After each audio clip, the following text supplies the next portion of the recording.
If you've ever felt overwhelmed, stressed, or simply in need of a little bit more peace within your daily life as a mother, this video is for you. Today, I'm going to be sharing 7 things, or rather habits, that have truly transformed my motherhood journey. As I've gradually learned the importance of each one, it has allowed me to unlock a sense of inner peace that felt completely impossible when I first became a mom. I am all about simplifying to keep my focus on what is truly important, but when my daughter was born, I had no idea what that looked like. And the physical and mental clutter of early motherhood weighed on me heavily.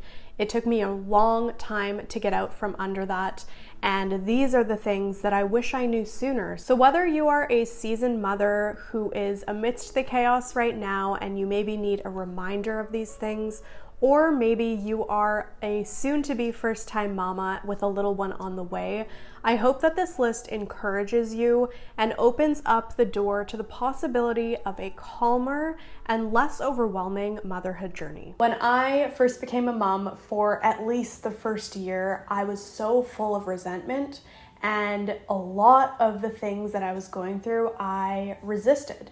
And because of that, I felt a lot of anger, I felt a lot of irritability. My mind was full of so many selfish and negative thoughts.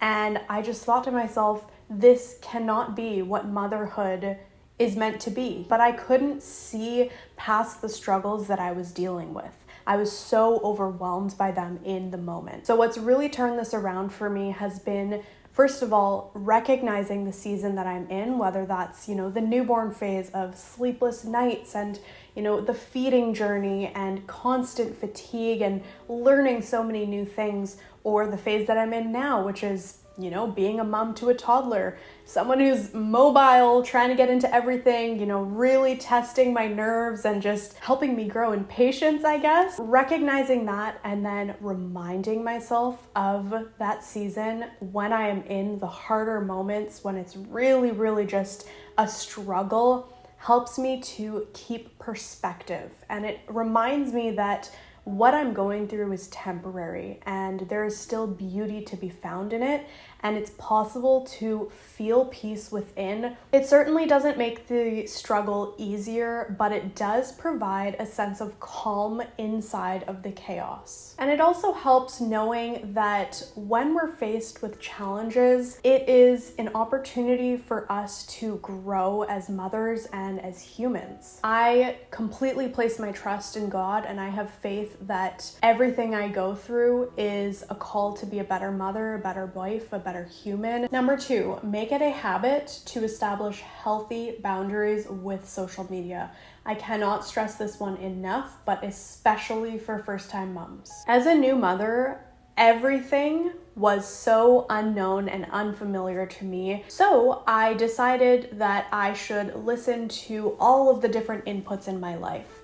The social media posts, the research articles, the things that I found on Google randomly. And instead of following my intuition and just kind of going with the flow of my days as a new mom, I was very focused on what I thought I should be doing, and I was worried that I wasn't living up to the expectations of what I was seeing online and what I was reading online. It's not that all parenting content is inherently bad, but too much of it can be detrimental. I personally did not feel confident in myself as a mother until I completely stepped away from social media. So I guess some practical advice here would be to observe how certain parenting content makes you feel. Does it make you feel like you're not doing enough, like you're not a good enough mother? And if any of those things are true, then set some boundaries, You are good enough as the mother that you are, and you don't need to listen to or be swayed by the things that you read and see online. With endless must-have lists, influencers, and companies trying to push out new and exciting products at us all the time, it's easy to believe that we need everything, especially for our children. We want the best for them, so why not get them all the new clothes, toys, and gadgets, right? But it piles up fast, and it has a lasting impact on us as mothers. I won't dictate what you should or shouldn't buy, but I do firmly believe that fewer things in the home leads to more mental and physical space for you to breathe. It makes cleanup so much easier, maintenance of the home so much smoother, and it also gives our children the space to fully explore their creativity and imagination. Studies have actually shown that in toddler play specifically, fewer toys leads to greater quality of play. I will link that specific study down below for you if you're interested in reading it. So if you're ready to start on this journey of simplifying the kid stuff in your home, especially with toys and gadgets and all of those things, these are a few practical ways that you can do that. Number one is to declutter regularly. If you notice that something is not being used or it's no longer serving a purpose in your home, simply get rid of it. One hack for this is to keep a basket or a box somewhere accessible in your home to accumulate all of those decluttered or donation items. Number two is to keep a wish list for everything you want to buy for your child.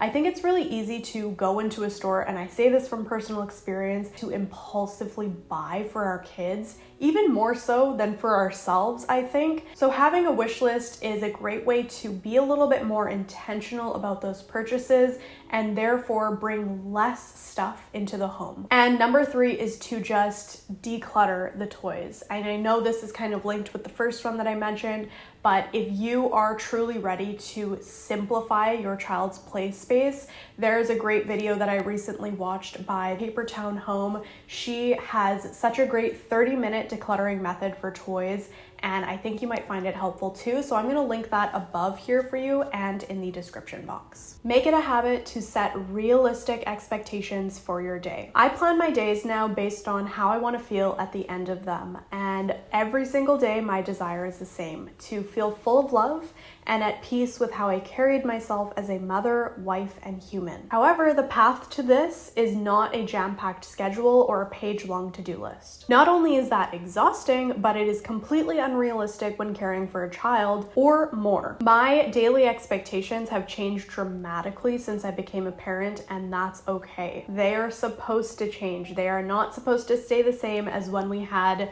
less kids or when we had no kids. And personally, having expectations for my day that don't align with the season of motherhood that I'm in has always led to resentment and a lack of peace. It's okay to not accomplish everything you used to be able to accomplish in a day. If you loved your child, if you were there for your child, and you took care of your family and yourself, then you've done a great deal already. As mothers, we are not defined by how much we can get done in a day. We are defined by how much love we give.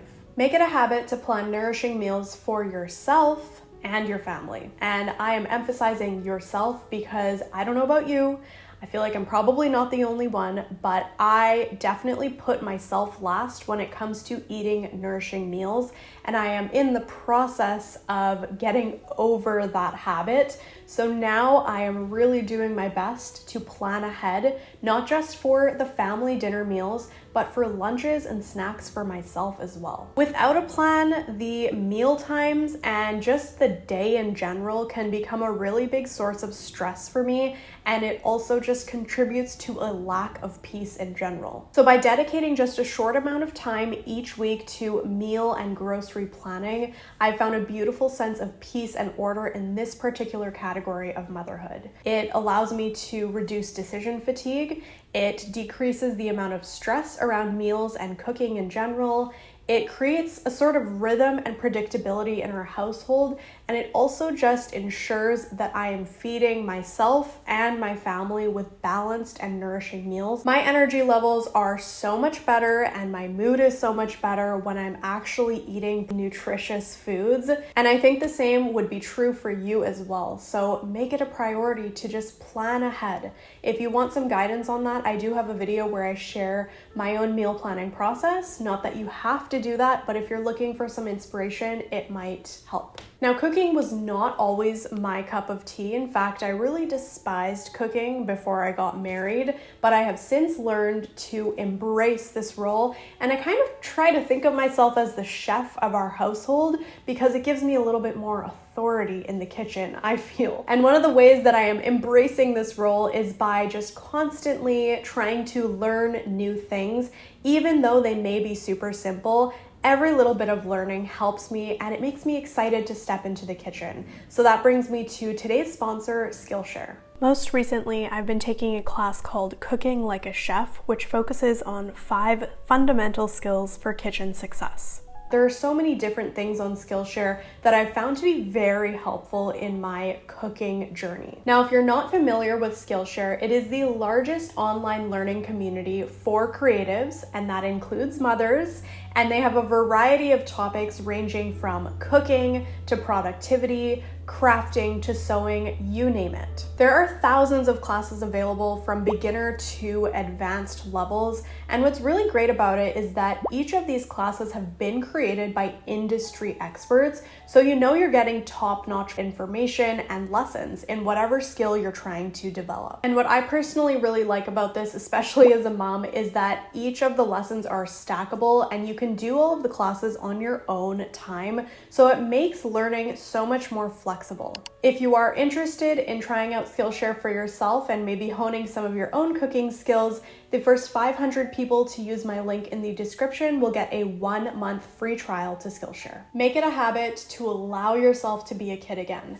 I think as mothers, when we are focused on so many things, there's always so many balls that we're juggling in the air, it's hard to really embrace those moments of play with our children. And I'm not talking like play with your kid 24/7, but it is so amazingly beautiful to get down to our children's level and really just engage with them, play with them, make believe. It brings so much joy to the heart, and it also, for me personally, brings such a sense of peace in knowing that I am genuinely connecting with my daughter throughout the day. It also is such a wonderful reminder to be present and soak up the moment as it is. We love to go out and watch the airplanes, and we'll lay on the grass and just stare at the clouds. That's something that she really loves doing right now. We'll go out for nature walks and try to find bunnies in our neighborhood. Tiny things like this bring so much joy, and they contribute to an overall sense of peace as a mother,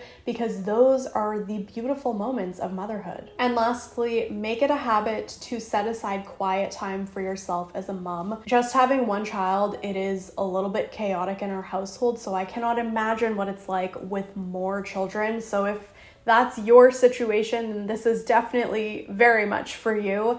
Just a reminder to, let yourself sit in the quiet for a little bit. Maybe that's during their quiet time or their nap time. Maybe that's an extra 15 minutes that you wake up earlier than your child to just sit and be. Maybe you want to try meditating. Maybe journaling is your thing. I personally love to read scripture and really just reflect and pray on it so that my heart is in the right place before I start my day. Whatever it is that really fills you up and allows you to find that sense of peace for the day, do it. It is so important with the constant overwhelm that surrounds us as mothers.